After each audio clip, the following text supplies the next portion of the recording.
Bismillahirrahmanirrahim. Assalamualaikum warahmatullahi wabarakatuh. Di sini saya akan menjelaskan tentang khusyuk dalam sholat. Sebelum kita mengenal tentang khusyuk dalam sholat, hal pertama yang harus kita ketahui adalah tentang sholat terlebih dahulu. Sholat adalah suatu kewajiban dari Allah bagi setiap mukmin, di mana Allah telah memerintahkannya dalam sejumlah firman-Nya yang termaktub dalam Al-Quran. Allah berfirman, "Fa'aqimus shalah, inna sholata kana 'alal mu'minina kitaban mawquta." Maka dirikanlah sholat, sesungguhnya sholat itu adalah kewajiban yang ditentukan waktunya atas orang-orang yang beriman.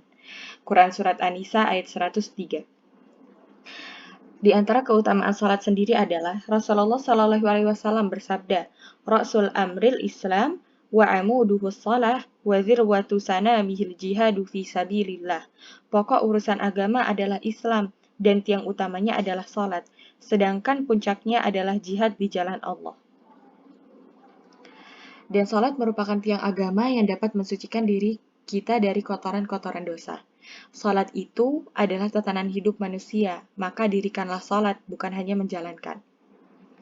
Dan kembali ke penjelasan awal, yaitu apa itu khusyuk. Khusyuk dalam sholat adalah salah satu kenikmatan dan kenyamanan yang belum tentu dapat dirasakan semua orang dalam melakukan sholat. Di sini saya mengutip beberapa dalil. Yang pertama terdapat dalam Quran Surat At-Taha ayat 14, yang kedua Quran Surat Al-A'raf ayat 205, kemudian ada Quran Surat An-Nisa ayat 43, dan yang terakhir ada Quran Surat Al-Mu'min ayat 55. Kita ke penjelasan yang pertama. Di sini saya mengutip dalam surat Taha ayat 14, yaitu wa aqimus sholata lidzikr.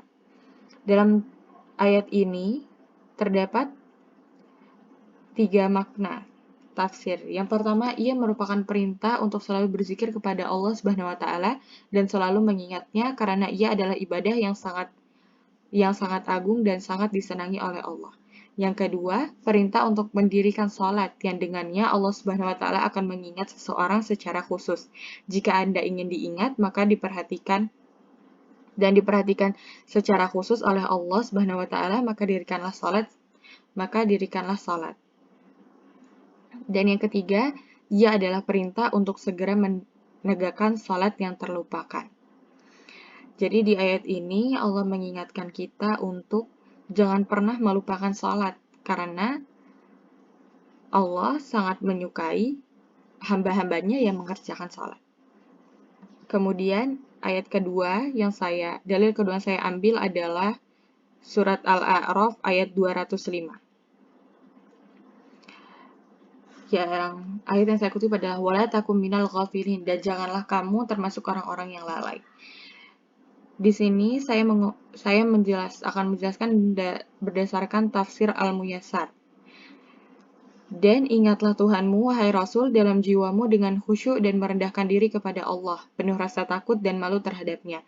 Dan berdoalah kepadanya dengan suara lirih antara keras dan pelan, di permulaan hari dan penghujungnya. Dan janganlah kamu termasuk orang-orang yang lalai dari berzikir Allah dan sibuk bermain-main hingga melupakannya dalam seluruh waktu mereka.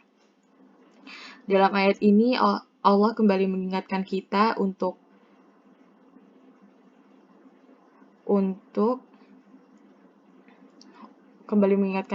jangan lupa beribadah, sholat, dan berdoa kepadanya.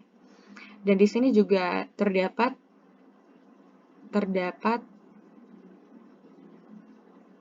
penjelasan tentang khusyuk, yang dimana dengan khusyuk itu adalah dengan merendahkan diri kepada Allah, penuh rasa takut dan malu terhadapnya.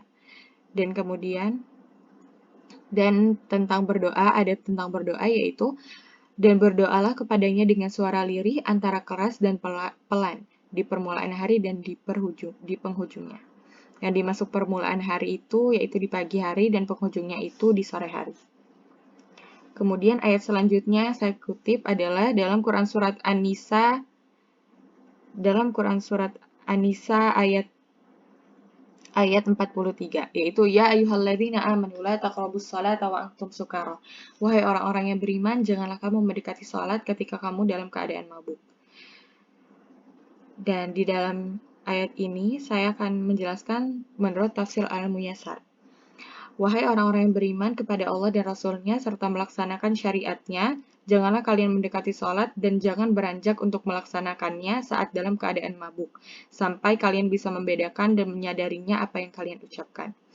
Dalam ayat ini Allah menjelaskan tentang adab-adab dalam mendirikan sholat, yaitu kita tidak boleh mendirikan sholat dalam keadaan mabuk atau tidak sadarkan diri. Ayat selanjutnya yang saya ambil adalah ayat dalam Quran surat Al-Mu'min ayat 55. Ayat yang saya kutip di sini adalah wastaghfir li dzambika wasabbih bihamdi rabbika wal 'ashiyyi wal ibkar. Artinya adalah dan mohonlah ampun untuk dosamu dan bertasbihlah seraya memuji Tuhanmu pada waktu petang dan pagi. Saya akan menjelaskan ayat ini menurut tafsir Al-Muyassar. Di sini dijelaskan kalau mohonlah ampunan kepada Allah atas dosamu dan hendaknya kamu selalu menyucikan Tuhanmu dari apa yang tidak layak baginya di akhir dan di awal siang hari. Di sini juga Allah menyeru kita untuk seraya memujinya, seraya mengingatnya, berdoa kepadanya, berzikir kepadanya dalam waktu petang dan pagi, dalam waktu akhir dan di awal siang hari. Oke.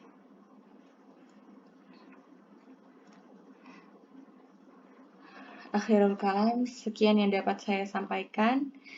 Jazakillahu khairan. Wassalamualaikum warahmatullahi wabarakatuh.